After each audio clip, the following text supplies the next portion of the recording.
এইবাৰ জুবিন গাৰ্গক প্ৰশংসা কৰি ভিডিঅ' প্ৰস্তুত কৰিলে ভাৰতৰ জনপ্ৰিয় ইউটিউবাৰ ধ্ৰুৱ ৰাঠে। টকা আৰু খ্যাতিৰ পাছত দৌৰে বলিউডৰ বহু সংখ্যক চেলিব্ৰিটিয়ে। ভাৰতৰ মষ্ট ফেয়াৰলেছ ছিংগাৰগৰাকী হ'ল জুবিন গাৰ্গ, এই বুলি প্ৰশংসা কৰিলে ধ্ৰুৱ ৰাঠে। জুবিন গাৰ্গৰ মেনেজাৰ সিদ্ধাৰ্থ শৰ্মাৰ বিৰুদ্ধে আন এক অভিযোগ। অধিবক্তা নম্ৰতা বৰাৰ মৃত্যু ঘটনাৰেও জড়িত সিদ্ধাৰ্থ শৰ্মা। এই অভিযোগ উত্থাপন কৰিছে নম্ৰতা বৰাৰ পৰিয়ালে। যোৱা 4 জুনত মেঘালয়ৰ নাংপুত মৃত্যু হৈছিল নম্ৰতা বৰা। নম্ৰতা বৰাৰ অস্বাভাৱিক মৃত্যুক দিয়া হৈছিল এটা দুৰ্ঘটনাৰ ৰূপ। আজি বিটিচিত নতুন চৰকাৰৰ শপত গ্ৰহণ। বিটিচি প্ৰধানৰূপে শপত লৈছে হাগ্ৰামা মহিলাৰী। কোকৰাঝাৰৰ বৰদুফা নগৰত শপত গ্ৰহণ অনুষ্ঠান। 9 গৰাকী নৱনিৰ্বাচিত পৰিষদেও লৈছে শপত। ৰাজ্যপাল মুখ্যমন্ত্ৰীৰ উপস্থিতিত শপত গ্ৰহণ অনুষ্ঠান। ইফালে বিজেপি ত্যাগ। শোণিতপুৰ জিলাৰ প্ৰাক্তন সভাপতি বাতাসা ওৰাঙৰ ৰাজ্যিক সভাপতিলৈ প্ৰেৰণ পদত্যাগ পত্ৰ। ডেকাজুলি সমষ্টিৰ 2011 চনৰ প্ৰাৰ্থী আছিল ওৰাং। মন্ত্ৰী অশোক সিংহালৰ দীৰ্ঘদিনীয়া সংঘাতৰ পৰিণতিত দল ত্যাগ ওৰাঙৰ। আজি মহিলা ক্ৰিকেট বিশ্বকাপৰ হাই ভল্টেজ মেচ। আজি সমূহ সমৰত ভাৰত বনাম পাকিস্তানৰ খেল। বিয়লি 3 বজাত কলম্বোত অনুষ্ঠিত হ'ব এই মেচখন।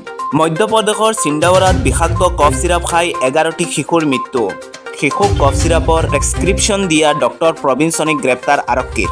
বিহাৰত ধুমুহা, বৰষুণ আৰু বজ্ৰপাতৰ ভয়ংকৰ ৰূপ। এই পৰ্যন্ত 10 গৰাকী লোকৰ মৃত্যু। আঘাতপ্ৰাপ্ত হৈছে আন 13 গৰাকী লোক। ইফালে দাৰ্জিলিঙত ভয়ংকৰ ভূমিস্খলন। বৰ্তমানলৈকে 17 জন লোকৰ মৃত্যুৰ খবৰ। দাৰ্জিলিং, শিলিগুৰি আৰু পশ্চিমবংগ ছিকিম পথৰ সংযোগ বিচ্ছিন্ন। আমেৰিকাৰ ৰাষ্ট্ৰপতি ডোনাল্ড ট্ৰাম্পৰ অনুৰোধকো উপেক্ষা। ইজৰাইলৰ আক্ৰমণত আজি গাজাত প্ৰায় 36 জন লোক নিহত। বোমাবৰ্ষণ আৰু বিমানেৰে আক্ৰমণ ইজৰাইলৰ। ৰিজাৰ্ভ বেংক অৱ ইণ্ডিয়াৰ পৰিকল্পনা। EMI পৰিশোধ নকৰা গ্ৰাহকসকলৰ সামগ্ৰী সেৱা বন্ধ কৰাৰ ব্যৱস্থা। EMI পৰিশোধ নকৰিলে বন্ধ হৈ পৰিব পাৰে মোবাইল ফোন, টিভি আদি সেৱা। বেংক আৰু বিত্তীয় ব্যৱস্থাৰে আলোচনা ৰিজাৰ্ভ বেংক অৱ ইণ্ডিয়াৰ। পুনৰ উঠিছে জনজাতিকৰণৰ দাবী।